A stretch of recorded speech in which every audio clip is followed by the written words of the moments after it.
Hi, my name is Jay Kramer. Welcome again to Hand Me a Story.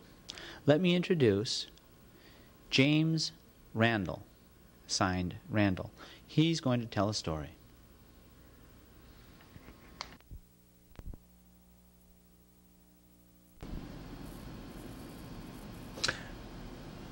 Hello, my name is James Randall, and you'll recognize me by this name sign that I'm using, an R on the nose. I'm going to spend some time talking with you about my early childhood experiences as a kid growing up in the southern part of Kansas, actually quite close to Oklahoma, and was raised on a farm.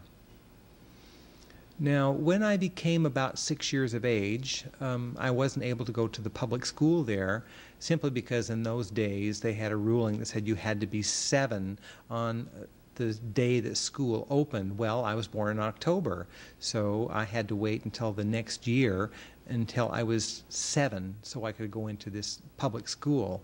Now, when I'm talking about public school, what I'm really meaning to tell you is like the little red schoolhouse in the country.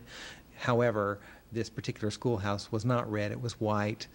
But nevertheless, my cousin, who was female, and I were about the same age. She was born the same year in November, so we both went to school at the same time at age 7. I also had an older brother who was 9 years of age, and he as well went to the same school.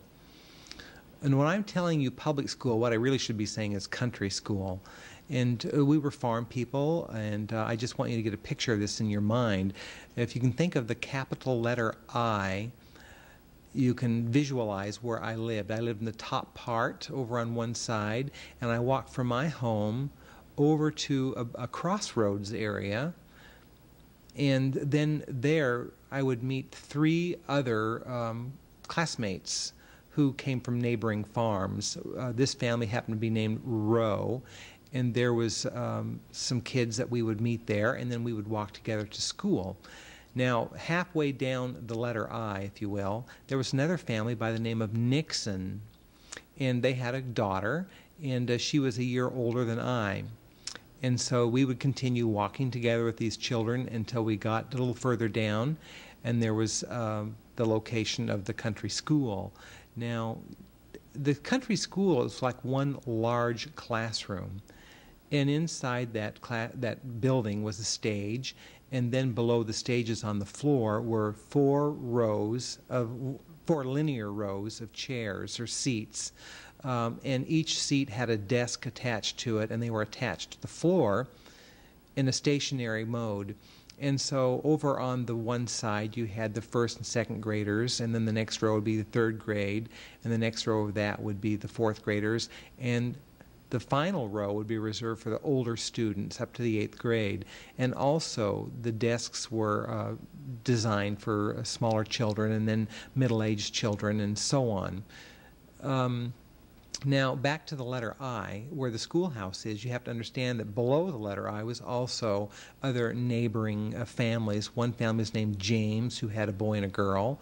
And then if you continue down to the bottom was another cousin and his sister, both my cousins. And so we all were in the same class together. That was my classmates from grade 1 up until the 8th grade. Now, after 8th grade, all the students would go to another public school, a high school, which was in a town. And at that particular time, there was just this one little school out in the farm country. And like I was talking about earlier, the classroom and the chairs, and there was a storage area, and one great big stove that we used to build a wood fire in. When you first came into the classroom, on the left was one side where they had a drinking fountain area, and to the right was a coat rack and storage area where you could put your things, your boots, and so on when you came into school. The bathrooms were on the outside of the building. They were actually outhouses, as we know them, and boys on one side, girls on the other. So when it was snowing, we had to go outdoors, put our boots on first, of course, then go to the restroom. And I can recall my first year there in this particular school at age 7 with my little cousin, the girl cousin I told you about. we knew that I had a problem with hearing, and so the teacher would say, okay, now open your book to page 2 or 3, and I wouldn't understand her, so my cousin would be seated next to me, and she'd say, open up page so-and-so. I was hard of hearing, you see.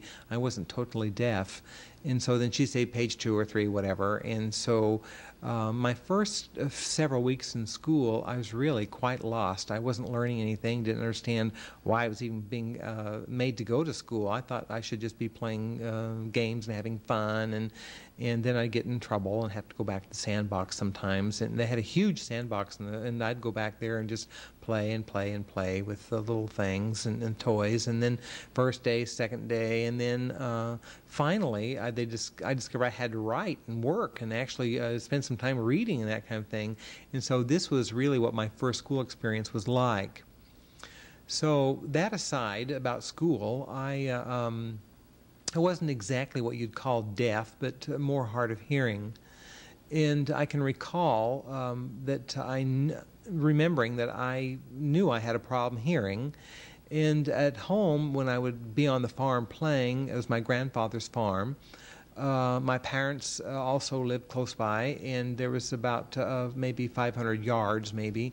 And our cousins, we'd play in the fields together, and often my mother would holler and tell us to come, and I couldn't hear it. And then my cousins say, okay, your mom's saying it's time to go eat now. So then I'd rush off to eat. And I often wondered, how come they can hear that and I can't hear it? So I began to discover that I had a problem with hearing. And so I continued to go in this school about 2.5 years.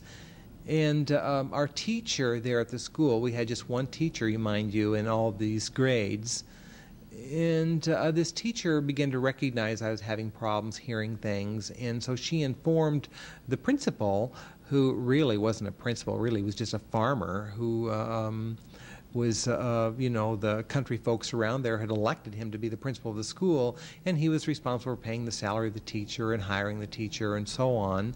And then he really, what I'm saying, wasn't a principal. He's just an interested person. So, as I was saying, this teacher recognized I had a problem with hearing, and so she called the principal of the school, and he did some examination and some research and talked to my parents, and my brother as well had a hearing problem too.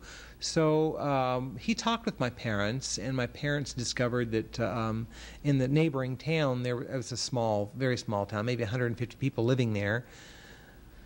They found that they had a deaf girl working there in a laundry, and it was her job to do ironing, and it was summertime.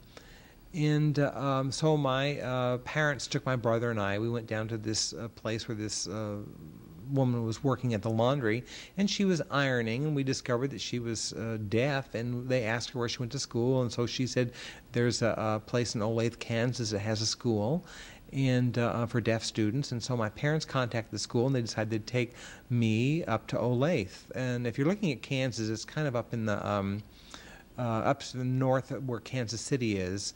And so that's how I first came into school at the deaf school, was because of this woman who was working in the laundry who happened to be deaf. So that was kind of a cultural shock, for me and my parents when we went to school. My brother as well could speak, and so we got to this school, and no one there spoke. They all signed, and it was like, whoa, wait just a minute, I'm used to seeing all this.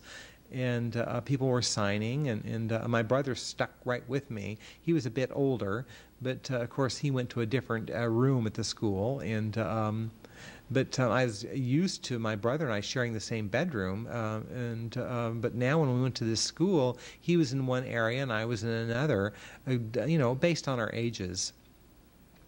And so there we were. We went to this school. We weren't used to it. It was a new experience. My brother and I were used to speaking to one another. And then one particular day, to my surprise, I saw my brother signing. And I was amazed. And so I called my brother, I thought, well, he was betraying me, actually. And so I was still talking with my voice. And he said, well, you've got to learn to sign because the other kids can't hear you. So that was the beginning of me learning sign language. But you understand, at that time, I wasn't a quick study, because I had another friend who was 14 years of age, and he was also hard of hearing, and he could talk quite well. And so we became good friends, and I continued speaking with this good friend and slowly learning sign language at the same time. And it was kind of interesting, this boy at age 14 and me at age 9, we became good friends. But he graduated and went away to Gallaudet College at that time, at the end of his school year. He was 14 years of age.